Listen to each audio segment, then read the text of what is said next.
Now to some new video in a carjacking from Northeast D.C. Take a look at this. Police say 7 teenagers, one as young as 13, were in that car. You see it? It crashed, and then they take off. You see them running.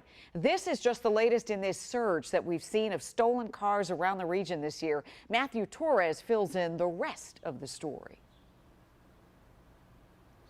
Well, what happened here at 14th Place and C Street in Northeast overnight is just one of the latest incidents in this ongoing and frankly concerning trend. It started out as a police chase in Prince George's County and ended in a crash right here. The owner of this car is actually on vacation in Spain as we speak.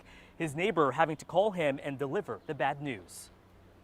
It's a conundrum. Surveillance video from a neighbor capturing a police chase coming to a screeching halt.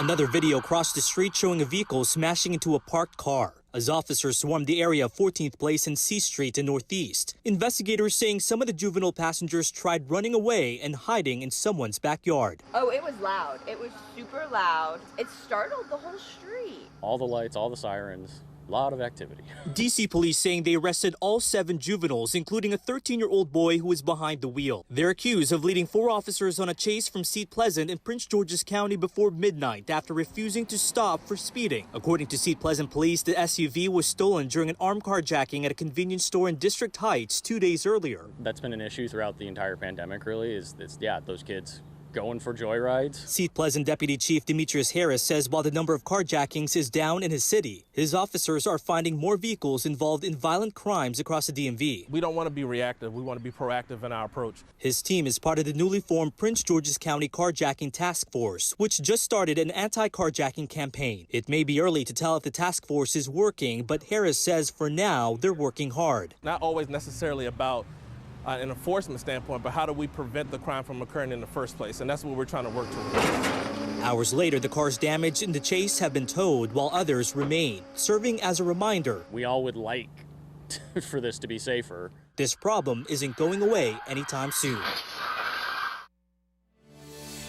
Now, as we have reported, officials across the DMV, including prosecutors and DC police, have created their own carjacking task force.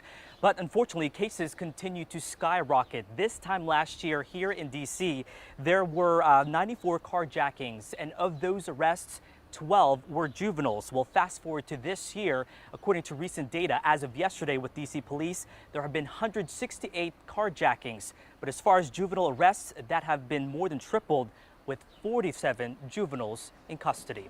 In Northeast, Matthew Torres, WUSA 9. That's the numbers, but what we've got to get under is the narrative. Why are so many young people doing this kind of thing? And that is what will take up most of the time for folks who are investigating this, finding a way to get them into something else, but not this. All right, Matthew, thank you.